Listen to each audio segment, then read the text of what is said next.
আমার আব্বু একজন সামান্য চায়ের দোকানদার, আমি এক সাধারণ চা বিক্রেতার ছেলে।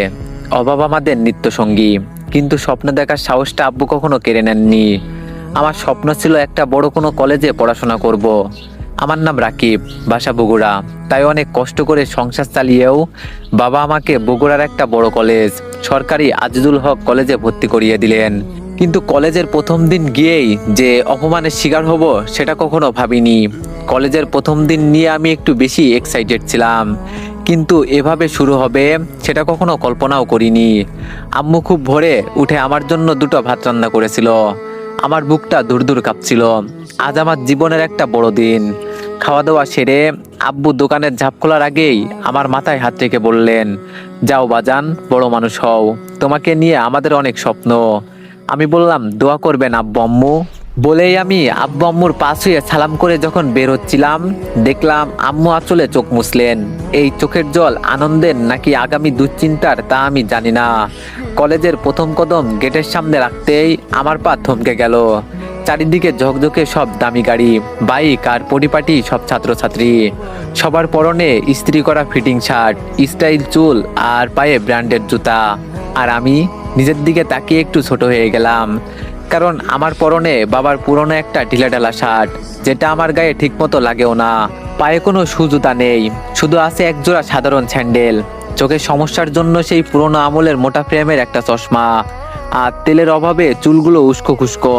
একদম গ্রামের সেই খ্যাতভাবটা যেন আমার পুরো শরীর জুড়ে লেপ্টে আছে।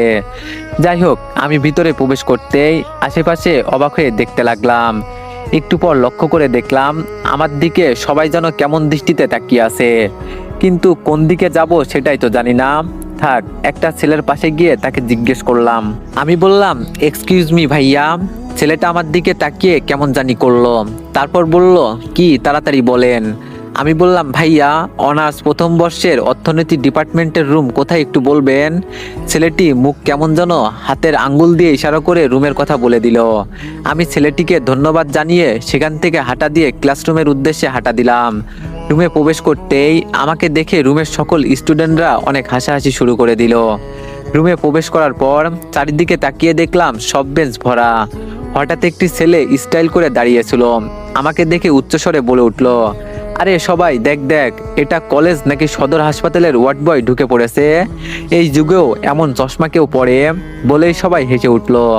পাশেই থাকে একটা মেয়ে নাক ছিটকিয়ে বলল, ও গড, এর গা থেকে তো সস্তা সাবানের গন্ধ আসছে। এরা এইসব কলেজে চান্স পায় কিভাবে? আমি মাথা নিচু করে আসি, দেখলাম শুধু ওই মেয়ের পাশের সিটটাই খালি আছে। তাই আমি মাথা নিচু করে কিছু না বলেই চুপচাপ তার পাশে বসে পড়লাম। একটু পরে ঠাস ঠাস করে আমার গালে দুইটা চড় পড়লো। হ্যাঁ, ঠিকই ভাবছেন, মেয়েটি আমার গালে সজোরে থাপ্পড় মারছে। আমি গাল ধরে দাঁড়িয়ে আছি, দেখি মেয়েটি আমার দিকে চোখ বড় বড় করে তাকিয়ে আছে। তারপর মেয়েটি বলল, তো সাহস কি করে হয় আমার পাশে বসার? আমি গালে হাত দিয়েই বললাম, কোনো সিট ফাঁকা ছিল না তো তাই। মেয়েটি বলল, চুপচাপ পিছনে গিয়ে বস, খ্যাত কোথাকার। আমি আর কোনো কথা না বাড়িয়ে গালে হাত দিয়েই পিছনে চলে গেলাম। কেউ আমাকে দেখে হাসছে, কেউ বা বাঁকা চোখে তাকিয়ে একে অপরের কানে ফিসফিস করছে। আমার খুব ইচ্ছে করছিল চিৎকার করে বলি, আমিও আপনাদের মতো মানুষ, কোনো পশু নয় যে এভাবে ব্যবহার করবেন। আর আমি এখানে স্টাইল করতে আসিনি, আমি এখানে আমার বাবার স্বপ্ন পূরণ করতে এসেছি। কোনো রকম ক্লাস করে ক্লাস থেকে বেরিয়ে আসলাম। এখানে আর এক মুহূর্ত ভালো লাগছে না, তাই রিক্সা করে বাসায় আসতে লাগলাম। রিক্সায় আসার সময় ভাবতেছি, শহরের মানুষগুলো কি এরকমই হয়? গ্রামের ছেলে বলে কি আমরা মানুষ না? দামি পোশাক পরলেই কি সব? চেহারাই কি আসল? এরা কি মানুষের মনের কোনো মূল্য দিতে জানে না? অনেক প্রশ্ন মাথায় আসে। এইসব ভাবতে ভাবতে বাসায় চলে আসলাম। বাসায় আসতেই আম্মু বলল, কিরে বাজান, ফিরলি? প্রথম দিন কলেজ কেমন লাগলো? বন্ধুরা কেমন? বড় কলেজ নিশ্চয়ই খুব সুন্দর, সব মানুষজন, তাই না? আমি আম্মুর চোখের দিকে তাকাতে পারছিলাম না।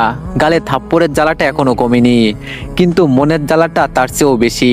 তবুও নিজেকে সামলে নিয়ে মুখে একটা মিথ্যা হাসি ফুটিয়ে তুললাম। মিথ্যা বলতে খুব কষ্ট হচ্ছিল, কিন্তু তাদের স্বপ্নকে আমি ভেঙে চুরমার হতে দিতে পারি না। তাই আম্মুকে বললাম, হ্যাঁ আম্মু, অনেক ভালো, কলেজটা অনেক বড়, ঠিক যেমনটা ভেবেছিলাম। সবাই খুব ভালো ব্যবহার করেছে আমার সাথে, শিক্ষকরাও খুব আন্তরিক। আম্মু বলল, সত্যি? আমি তো ভাবছিলাম শহরের বড়লোক ছেলেমেয়েরা তোকে অবজ্ঞা করবে কিনা। যাক বাবা, শুনে শান্তি পেলাম। তা টিফিন খেয়েছিলি? আমি বললাম, হ্যাঁ আম্মু খেয়েছি, আমার একটুও খিদে নেই এখন। আম্মু বলল, ওইসব শুনবো না, সকাল থেকে সেই দুটো ভাত খেয়ে গিয়েছিস, আয় হাত মুখ ধুয়ে নে, আমি খাবার দিচ্ছি, খেয়ে একটু জিরিয়ে নে। আমি খেতে না চাইলেও আম্মু জোর করে খাওয়ালেন। কোনো মতে খেয়ে নিয়ে বিছানায় শুয়ে পড়লাম, কিন্তু চোখের সামনে বারবার ক্লাসরুমের সেই অপমানিত মুহূর্তগুলো ভেসে উঠল। না, আমি এভাবে ভেঙে পড়তে পারি না, আমাকে শক্ত হতে হবে।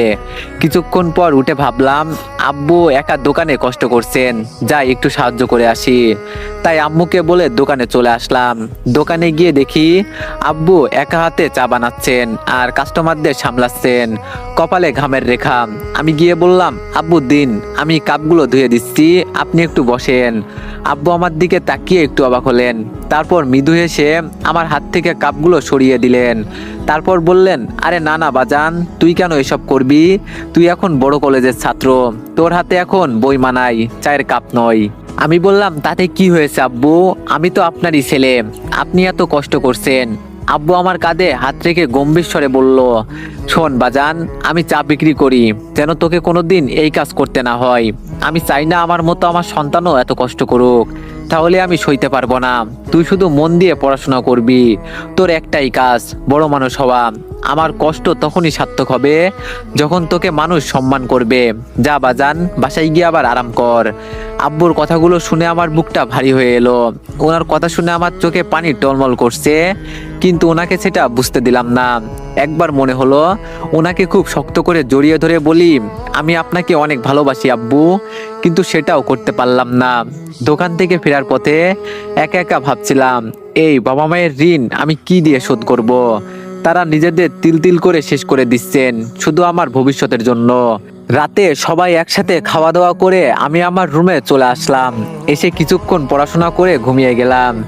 এখন যেই যুগে প্রত্যেক ছেলেমেয়ের হাতে টাচ স্ক্রিন ফোন, সেখানে আমার কাছে একটা বাটন ফোনও নেই, সেই সামর্থ্য আব্বুর নেই, আর আমি কখনো তাকে জোরও করিনি। তাই আমি পড়াশোনা করে রাতে ঘুমিয়ে পড়লাম। পরের দিন সকালে ঘুম থেকে উঠতে ইচ্ছা করছিল না, কিন্তু আব্বুর হাসি মুখটা মনে পড়তেই জোর করে নিজেকে বিছানা থেকে তুললাম। পুরনো সেই শার্টটা ধুয়ে ইস্ত্রি ছাড়াই গায়ে চাপালাম। নিজেকে দেখে ছোট্ট একটা দীর্ঘশ্বাস ফেললাম। তারপর আব্বু আম্মুকে বলে কলেজে চলে আসলাম। কলেজে ঢুকতেই বুকটা ধড়ফড় করছিল। ক্লাসে ঢুকতেই দেখলাম গতকালের সেই ছেলেটি আর সেই মেয়েটি এক বেঞ্চে বসে হাসাহাসি করছে আর একে অপরের গায়ে ঢলে পড়ছে। আমি ক্লাসে ঢুকতে তাদের চোখ আমার দিকে পড়লো। আমি তাদেরকে পাশ কাটিয়ে পিছনে যেতে লাগলাম। তখনই ওই ছেলেটি বলে উঠল, আরে খ্যাত, আজও দেখি কালকের শার্টটাই পরেছিস, তা গতকালের থাপ্পড়ের স্বাদ কি এখনো মুখে লেগে আছে? মেয়েটি বলল, দেখ আকাশ, ওর শার্টটা দেখে মনে হচ্ছে ওর বাবা কারো দান করা কাপড় এনে ওকে পরিয়েছে।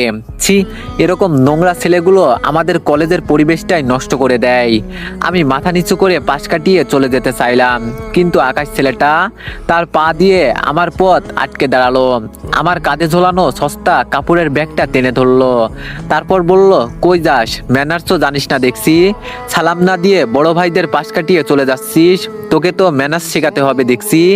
আমি মিনমিন করে বললাম, ভাইয়া আমরা তো সেম ব্যাচ, সিনিয়র হলেন কি করে? আকাশ বলল, কিরে মিহি, এ তো একটা বেয়াদব ছেলে দেখছি, আমাদের মুখে মুখে কথা বলে। ও, তার মানে ছেলেটার নাম আকাশ আর মেয়েটার নাম মিহি। মিহি আকাশের কথা শুনে কিছু বলতে যাবে, তখনই ক্লাসের স্যার চলে আসলেন। আর কিছু বলতে পারলো না, শুধু বলল, তো এভরিওয়ান, নিউ গল্প কেমন হয়েছে সবাই একটু কমেন্টে জানাবেন। আর অনেক দিন ধরে তোমাদের সেই রকম একটা সাপোর্ট পাচ্ছি না, তাই এই গল্পে তোমরা সবাই 5000+ কপি লিঙ্ক করে দিও। ধন্যবাদ।